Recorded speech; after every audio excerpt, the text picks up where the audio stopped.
ಇನ್ನು ಇದೇ ಪ್ರಕರಣದ ತನಿಖೆಯ ಒಂದು ಭಾಗವಾಗಿ ಪೊಲೀಸರು ಖಾಸಗಿ ಗನ್ಮ್ಯಾನ್ಗಳ ಒಟ್ಟು 5 ಗನ್ಗಳನ್ನು ಸೀಸ್ ಮಾಡಿದ್ದಾರೆ. ಸೀಸ್ ಮಾಡಿರುವಂತಹ ಗನ್ಗಳನ್ನು ಎಫ್ಎಸ್ಎಲ್ಗೂ ಕಳಿಸಿದ್ದಾರೆ. ಇದು ಜನಾರ್ದನ್ ರೆಡ್ಡಿಗೆ ನೀಡಿದಂತ ಗನ್ಮ್ಯಾನ್ಗಳ ಗನ್ ಅನ್ನ ಪರಿಶೀಲನೆ ಮಾಡಿದ್ದಾರೆ.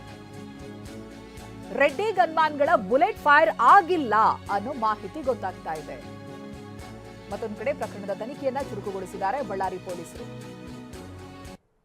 ನಿನ್ನೆ ದಿನ ಗನ್ಮ್ಯಾನ್ಗಳು ಫೈರ್ ಮಾಡಿರ್ತಾರೆ, ಏರ್ ಫೈರ್ ಆಗಿರುತ್ತೆ. ಮತ್ತೊಂದು ಕಡೆಯಲ್ಲಿ ಅವರು ಫೈರ್ ಮಾಡಿರುವಂತಹ ಗನ್ಗಳು ಬೇರೆ ಎಲ್ಲೆಲ್ಲಿಗೆ ಶೂಟ್ ಆಗಿದೆ ಅನ್ನೋದನ್ನು ಕೂಡ ನಮ್ಮ ಪ್ರತಿನಿಧಿ ವಿವರವಾಗಿ ವಿವರಿಸ್ತಾ ಇದ್ರು. ಜನಾರ್ದನ್ ರೆಡ್ಡಿ ಮನೆ ಹಾಗೆ ಕಚೇರಿ ಜೊತೆಯಾಗೇ ಇದೆ. ಕಚೇರಿಯ ಗ್ಲಾಸ್ ಡೋರ್ಗೆ ಬಿದ್ದಿದೆ. ಸೊ ಇದರ ಬೆನ್ನಲ್ಲೇ ಪೊಲೀಸರು ಇದೀಗ 5 ಗನ್ಮ್ಯಾನ್ಗಳ ಗನ್ನನ್ನ ಸೀಸ್ ಮಾಡಿದ್ದಾರೆ. ಒಟ್ಟು 5 ಗನ್ಗಳು ಸೀಸ್ ಮಾಡಲಾಗಿದೆ. ಎಡಿಜಿಪಿ ಮಾತನಾಡಿದ್ದಾರೆ ಪ್ರಕರಣದ ಬಗ್ಗೆ, ಬನ್ನಿ ನೋಡೋಣ.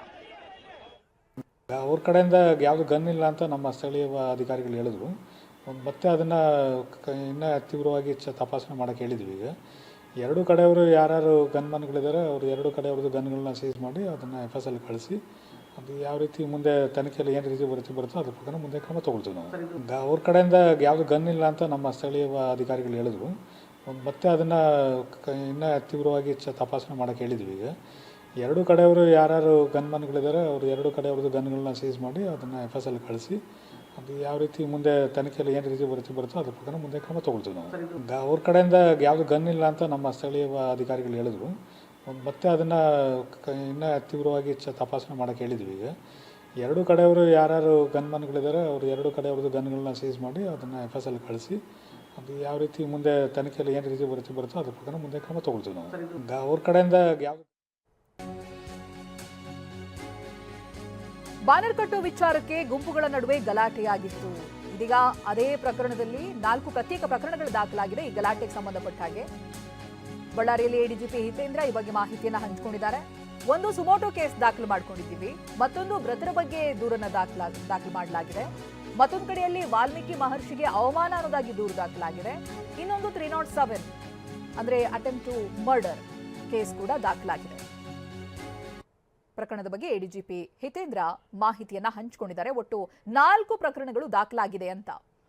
ಒಂದು ಸುಮೋಟೋ ಕೇಸ್ ದಾಖಲು ಮಾಡಿಕೊಂಡಿದ್ದಾರೆ, ಮತ್ತೊಂದು ಕಡೆಯಲ್ಲಿ ಮೃತರ ಬಗ್ಗೆ ದೂರು ದಾಖಲಾಗಿದೆ, ಇನ್ನೊಂದು ವಾಲ್ಮೀಕಿ ಮಹರ್ಷಿಗೆ ಅವಮಾನ ಅಂತ ದೂರನ್ನ ದಾಖಲಿಸಲಾಗಿದೆ. ಹಾಗೆ 307 attempt to murder but failed ಅಂತ ಕೇಸ್ ಕೂಡ ದಾಖಲಿಸಿಕೊಂಡಿದ್ದಾರೆ. ಆಗಬಾರ್ದಾಗಿದ್ದು ಘಟನೆ ಆಗಿದೆ.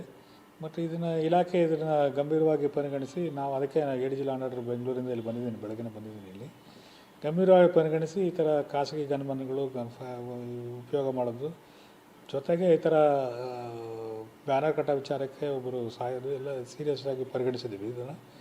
ಇದ್ರ ಬಗ್ಗೆ ತೀವ್ರವಾದ ತನಿಖೆ ನಾವು ಮಾಡ್ತೀವಿ. ನಾವು ಆಗಬಾರ್ದಾಗಿದ್ದು ಘಟನೆ ಆಗಿದೆ. ಮತ್ತು ಇಲಾಖೆ ಇದನ್ನು ಗಂಭೀರವಾಗಿ ಪರಿಗಣಿಸಿ ನಾವು ಅದಕ್ಕೆ ADG ಲಾ ಆ್ಯಂಡ್ ಆರ್ಡರ್ ಬೆಂಗಳೂರಿಂದ ಇಲ್ಲಿ ಬಂದಿದ್ದೀನಿ, ಬೆಳಗ್ಗೆ ಬಂದಿದ್ದೀನಿ. ಇಲ್ಲಿ ಗಂಭೀರವಾಗಿ ಪರಿಗಣಿಸಿ ಈ ಥರ ಖಾಸಗಿ ಗನ್ಮನ್ಗಳು ಉಪಯೋಗ ಮಾಡೋದು, ಜೊತೆಗೆ ಈ ಥರ ಬ್ಯಾನರ್ ಕಟ್ಟೋ ವಿಚಾರಕ್ಕೆ ಒಬ್ಬರು ಸಾಯೋದು ಎಲ್ಲ ಸೀರಿಯಸ್ ಆಗಿ ಪರಿಗಣಿಸಿದ್ದೀವಿ.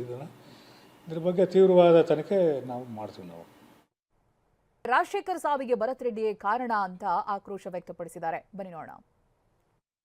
ಭರತ್ ರೆಡ್ಡಿ ಮತ್ತು ಅವರ ಬೆಂಬಲಿಗರ ಪ್ರಚೋದನೆಯಿಂದನೇ ಆಗಿರೋದು.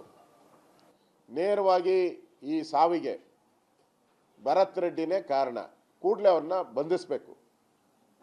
ಮತ್ತು ಅಕ್ರಮವಾಗಿ ಜನಾರ್ದನ್ ರೆಡ್ಡಿ ಮನೆ ಮೇಲೆ ನುಗ್ಗಿರೋ ಅಂಥದ್ದು ಯಾರ್ಯಾರು ಅವ್ರ ಬೆಂಬಲಿಗರಿದ್ದಾರೋ ಅವ್ರನ್ನೆಲ್ಲರನ್ನೂ ಕೂಡ ಇಮಿಡಿಯೇಟಾಗಿ ಗೂಂಡಾ ಕಾಯ್ದೆ ಅಡಿಯಲ್ಲಿ ಅವ್ರನ್ನೆಲ್ಲರನ್ನೂ ಬಂಧಿಸಬೇಕು. ಮತ್ತು ಜನಾರ್ದನ್ ರೆಡ್ಡಿ ಮತ್ತು ಶ್ರೀರಾಮುಲು ಅವರಿಗೆ ಕೂಡಲೇ ಅವರ ಪ್ರಾಣಕ್ಕೆ ಅಪಾಯ ಇರೋದ್ರಿಂದ ಅವ್ರಿಗೆ ಕೂಡಲೇ ಪೊಲೀಸು ರಕ್ಷಣೆ ಕೊಡಬೇಕು ಅವ್ರಿಗೆ. ಮತ್ತು ಇದನ್ನು ನ್ಯಾಯಾಂಗ ತನಿಖೆ ಮಾಡಬೇಕು ಅನ್ನೋ ಆಗ್ರಹವನ್ನು ನಾನು ಮಾಡ್ತಾ ಇದ್ದೀನಿ. ಈ ಘಟನೆಯನ್ನು ಖಂಡಿಸಬೇಕಾಯ್ತು. ಅದು ಬಿಟ್ಟು ಜನಾರ್ದನ್ ರೆಡ್ಡಿ ಮೇಲೇ ಮರ್ಡರ್ ಕೇಸು ಅಂದರೆ ಇದೆಲ್ಲ ಪ್ರೀ ಪ್ಲಾನ್ಡ್ ಅನ್ನೋದಕ್ಕೆ ಇದೇ ಎವಿಡೆನ್ಸು, ಇದೇ ಫಸ್ಟ್ ಎವಿಡೆನ್ಸ್. ಅಂದರೆ ಮೊದಲೇ ರೆಡಿಯಾಗಿ ಕಂಪ್ಲೇಂಟ್ ಎಲ್ಲ ರೆಡಿ ಮಾಡ್ಕೊಂಬಂದು ಕೊಟ್ಟಿದ್ದಾರೆ. ಇಲ್ಲ ಅಂದರೆ ಗುಂಡಾರಿಸ್ತಾರೆ ಯಾರು? ಆ ಪೋಸ್ಟ್ ಮಾರ್ಟಮ್ ರಿಪೋರ್ಟು ಇವೆಲ್ಲ ಬರಬೇಕಾಯ್ತಲ್ಲ, ಆಮೇಲೆ ಕಂಪ್ಲೇಂಟ್ ಆಗಬೇಕಾಯ್ತು. ಏನು ಇಲ್ದಿರ ಏಕಾಏಕಿ ಜನಾರ್ದನ್ ರೆಡ್ಡಿ ಮೇಲೆ ಕೊಟ್ಟಿದ್ದಾರೆ ಅಂದರೆ ಪೂರ್ವ ನಿಯೋಜಿತ ಸಂಚಿದು ಜನಾರ್ದನ್ ರೆಡ್ಡಿಯ ಮುಗಿಸುವಂಥ ಸಂಚನ್ನು ಇವರು ಮಾಡ್ತಾ ಇದ್ದಾರೆ. ಇದು ಕಾಂಗ್ರೆಸ್ಸಿನಕ್ಕೆ ಮುಖಕ್ಕೆ ಮಂಗಳಾರತಿ. ಇದು ಅವ್ರ ಕಾನೂನು ಸುವ್ಯವಸ್ಥೆ ಇದೆ ಅಂತ ಕರ್ನಾಟಕದಲ್ಲಿ ಹೇಳ್ತಾ ಇದ್ದಾರಲ್ಲ. 2026ಕ್ಕೆ ಪ್ರಾರಂಭ ಏನು ಅಂದರೆ 2026 ಪ್ರಾರಂಭ ರಕ್ತ ಚರಿತ್ರೆ ಕರ್ನಾಟಕ